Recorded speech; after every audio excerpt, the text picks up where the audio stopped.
Oiê para você, meu aluno do primeiro ano, tudo bem aí nessa quarentena? Espero que sim. Bom, nós estamos falando sobre teoria do conhecimento, né? Nós falamos sobre onde está o conhecimento, como se dá o conhecimento. E nas últimas aulas, aliás, em várias das últimas aulas, dada a revisão da revisão, nós falamos sobre um cara chamado René Descartes, ou René Descartes, né? Nós falamos sobre ele. Tá, por que é importante nós começarmos retomando a filosofia cartesiana? Lembra que eu disse para você que o René Descartes, ele é defensor do racionalismo moderno, que é um pouquinho diferente do racionalismo lá da antiguidade, e além de ser defensor do racionalismo moderno, a partir da ideia do cogito, ele é defensor do inatismo, certo? Grava isso aí na sua cabeça. O que é que significa dizer que ele é defensor do inatismo? Que ele defende que a mente humana, ela tem aquilo que ele chamou de ideias inatas, né? Retoma lá a videoaula. O que é uma ideia inata? É aquilo que existe na espécie humana, ou seja, antes da minha existência, já existia em mim, enquanto espécie, algum tipo de ideia. E nós vimos a ideia de infinito, que é o que sustenta a ideia de Deus lá em René Descartes. Beleza? Beleza. Agora, nós vamos falar de um movimento um pouquinho diferente dentro da filosofia. É um movimento que vai, inclusive, questionar o racionalismo, que é um movimento empirista, certo? Vamos lá. O que significa essa palavra empirismo? Empirismo vem do grego empiria, que significa experiência. Mas não é aquela experiência do Albert Einstein lá no laboratório, certo? É a experiência sensível, aquilo que passa pela audição, visão, tato, olfato, paladar. Experiência sensível. Beleza. Ó, se eu disse que o racionalismo acredita na existência de verdades, né, entre aspas, vamos dizer aí, e na capacidade humana de produzir conhecimento, diferente do ceticismo, o empirismo também defende a capacidade humana de produzir conhecimento seguro, mas dentro do empirismo, a via que dá segurança para a produção do conhecimento não é mais razão, é a experiência, ou seja, são os nossos 5 sentidos, certo? Então, dentro desse movimento, nada que não possa ser evidente aos meus 5 sentidos, nada que não se submeta à experiência sensível é passível de conhecimento seguro. Tranquilo?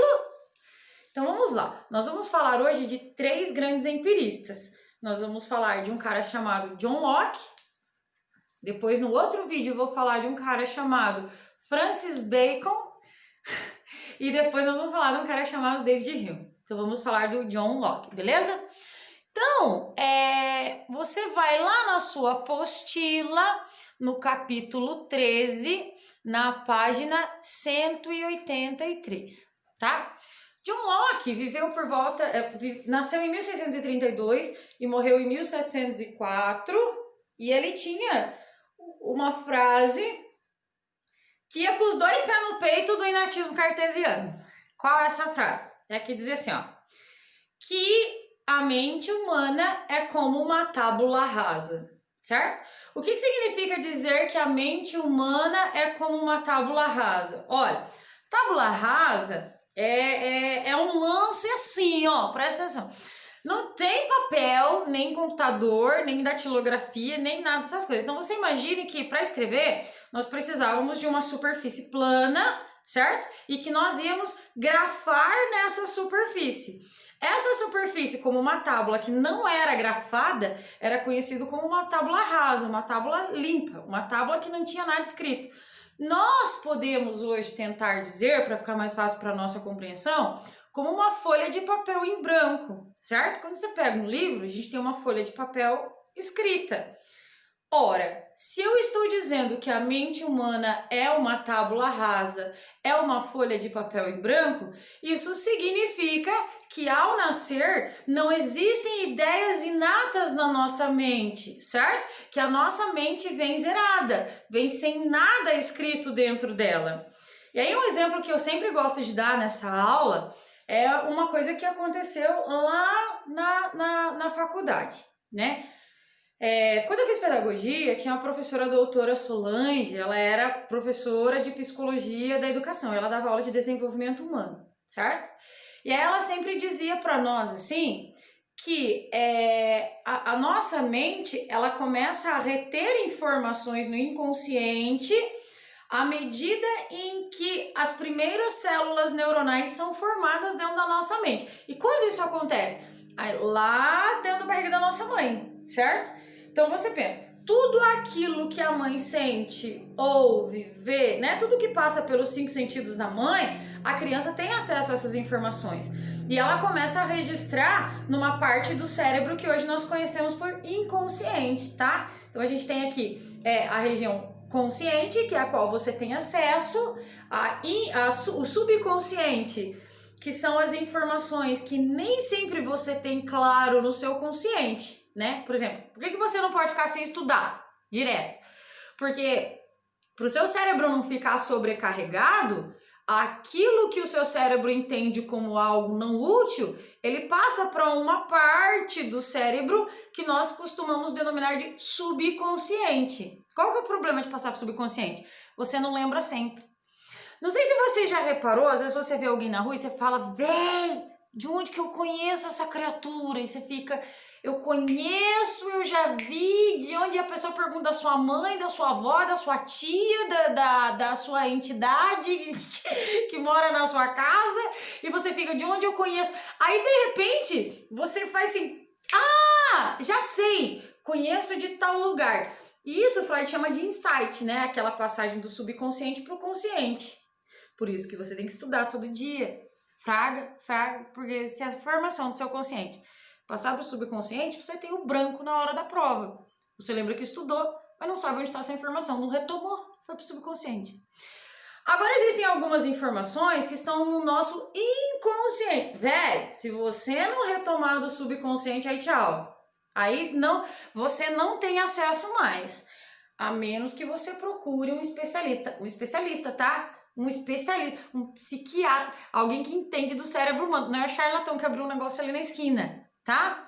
E aí, a professora doutora Solange, ela explicava para nós assim, ela chamou a galera lá dentro, né, da faculdade, lá na UEM, e aí, estando lá, o que ela fez? Ela falou assim, ó, eu vou mostrar para vocês como se dá a formação das ideias no cérebro humano, certo? A partir do momento em que nós somos um feto. E ela disse assim, o nosso cérebro é como uma máquina que registra e guarda todas as informações. Só que essas informações ficam em áreas diferentes, como eu expliquei pra você, consciente, inconsciente, subconsciente. E aí, ela chamou uma galera lá na frente, e óbvio que eu não fui, mas eu fiquei assistindo, porque aquilo pra mim parecia macumba, não parecia ciência. E aí, o que aconteceu? Ela chamou algumas pessoas lá na frente, certo? Tinha o Rogério, que imagina, um cara de humanas, com uma barbona, tal, aquele tipão dela, assim, tal, e ele foi lá na frente. E tinha uma amiga minha, Elaine, que ela tinha um problema de asma, certo? Então, quando ela passava por uma situação nova, ela começou, sabe? Quando ela ia apresentar seminário, ela quase morria, era um problema. Ela usava bombinha, mas não conseguia resolver o problema. E foi a Elaine, esse cara e uma galera. Então aí a professora colocou todo mundo lá, e você sabe que acadêmico do 4º ano de pedagogia dorme só de você ficar na penumbra, você não tem vida, né? E aí colocou a galera inteira lá na frente e deixou a meia luz, colocou uma musiquinha e deixou a galera num dos estágios do sono em que nós temos acesso ao nosso inconsciente, mas nós não sabemos disso. Por isso que a gente sonha, por exemplo, que estava voando, né? Que estava sem roupa na escola, que foi sem sapato para a escola. Os nossos medos vêm à tona durante o sono, né? Os nossos impulsos vitais vêm à tona durante o sono, porque o nosso inconsciente está liberado. Então, ela disse assim que ela ia acessar algumas áreas do inconsciente. Quando ela acessou algumas áreas do inconsciente, o que nós percebemos? Ela disse assim, ó, eu quero que vocês retornem lá quando você tinha tantos anos de idade, certo? e algumas das meninas começaram a rir assim, mas de um jeito muito legal. Aí ela foi e perguntou para uma das meninas que estava lá, por que você tá rindo? Ela disse assim, eu tô na escola. O que você tá fazendo? A menina respondeu, pulando elástico. Aí ela perguntou, qual é a sua roupa? Que roupa que você tá? E ela disse, eu tô com a roupa assim. Como tá o clima? Tá assim. Como tá as pessoas que estão ao seu lado? As pessoas que estão ao meu lado estão com a roupa assim, assim. Veja bem, o John Locke está dizendo para nós que a mente humana é como uma tábula rasa, que a experiência sensível vai grafando as informações na nossa mente, certo? Então, tudo aquilo que nós vimos, ouvimos, ou que a nossa mãe viu, ouviu, sentiu durante a gravidez, ela está registrada dentro da nossa mente e faz parte daquilo que nós somos. Consegue entender? Um dos exemplos importantes que eu acho legal, assim, para nós entendermos, é o do Rogério. Imagina um homem barbado, grandão, assim, né? Todo ele era quietão, não conversava muito com a galera. E aí a professora disse assim, eu quero que vocês voltem aos 6 meses de idade intrauterina, de idade fetal. A galera voltou à posição fetal, assim. Na hora você faz assim, sabe? Você fala, véi, como assim, né? A galera voltou à posição fetal. E aí o Rogério começou a chorar. Você imagina aquele homem chorando pra caramba lá. E ela chegou perto dele e perguntou assim, por que você tá chorando? Aí ele disse assim, estamos com medo. Ela está com medo. Uma coisa assim, ele disse. Aí ela perguntou, e por que você tem medo? Ele disse assim, porque ele vai chegar muito bravo e ele machuca. Consegue entender? O Rogério era uma pessoa forte, grande, mas ele tinha muita dificuldade de relacionamento com pessoas do mesmo sexo que ele. Se você tá me entendendo o que eu tô dizendo, entende? Mas de relacionamento que eu tô dizendo é de relacionamento de amizade, sabe? Quando alguém elevava a voz para ele, ele recuava. Quando alguém tinha um movimento agressivo com ele recuava. Olha como a mente dele grafou as experiências que eram vividas lá a partir do momento em que a mãe dele começou a ter algumas experiências. Consegue entender? É como se nós nascêssemos zerados e a partir do momento que as primeiras células neuronais elas vão se formando na nossa cabeça, as informações são gravadas no inconsciente. Você fala, professora, mas o nosso inconsciente não são as informações que nós não temos acesso? São, mas elas formam a nossa personalidade. Sabe aquelas ações que nós não sabemos o porquê fazemos? Todas essas informações estão lá no nosso inconsciente. Por quê? Porque algum tipo de experiência grafou essa informação dentro de nós, certo? A mente humana é como uma tábula rasa que a experiência vai grafando no nosso inconsciente. Espero que você tenha entendido isso, tá? Essa é a principal refutação para o inatismo cartesiano, tá? Então, assim, é como se aquele mesmo feto que estivesse lá na barriga da mãe, lá no René Descartes, ele tivesse já algumas noções básicas, e essas noções têm a ver com a ideia de infinito, ou seja, com algumas ideias que já existiam na nossa mente antes, tá? Beleza. A nossa mente, então, você entendeu, é como uma tábula rasa que vai sendo grafada, né? Que vai sendo escrita a partir das experiências, e isso vai formando aquilo que nós somos. E aí ele vai dizer que como que essa mente ela vai se preenchendo, certo? A partir de 2 tipos de ideia. Ele chamou de ideias da sensação e ideias da reflexão, beleza? Quais são as ideias da sensação? São aquelas que vêm a nós a partir da experiência sensível. Vou dar exemplo para você. Cor é uma ideia da sensação. É muito difícil eu explicar para você o que é o verde sem isso passar pelos seus sentidos. Sensação térmica é uma ideia da sensação. Óbvio, se a sensação térmica é uma ideia da sensação, né? É uma ideia da sensação, porque você sabe o que é o quente, porque isso passou pela sua experiência tátil, tá? Sabor é uma ideia da sensação, porque isso passou para você a partir da experiência sensível. Então, existem na nossa cabeça as ideias que vêm da sensação a partir dos seus encontros com o mundo, beleza?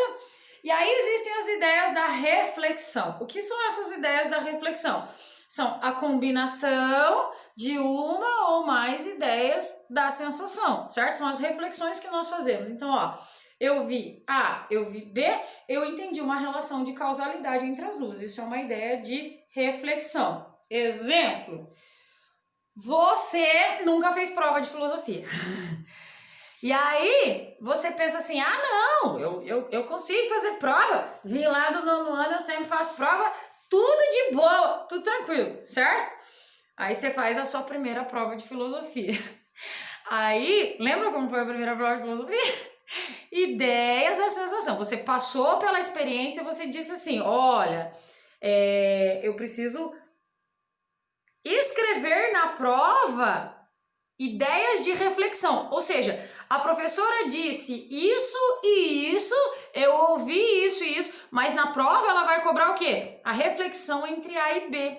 Lembra quando eu falei para vocês, por exemplo, da passagem da filosofia, da passagem do mito para a filosofia? Então eu falei aqui, ó, mito aqui, filosofia aqui, mas na prova eu trouxe algumas coisas que fizessem vocês refletir sobre magia e misticismo, a relação que se dá entre os dois, tá? Então nós temos ideias da sensação e ideias da reflexão. Por exemplo, eu gosto mais de sal do que de doce. Você comparou as duas e tirou uma terceira ideia e aí isso aí com você é o que forma a sua subjetividade, beleza?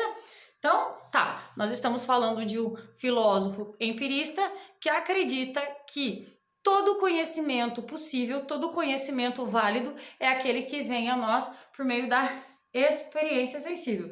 A mente humana é uma tábula rasa que vai sendo preenchida a partir das experiências e essa tábula rasa ela é composta de ideias da sensação e ideias da reflexão. Vamos para o próximo vídeo que nós vamos falar do Francis Bacon. Beijos, até mais!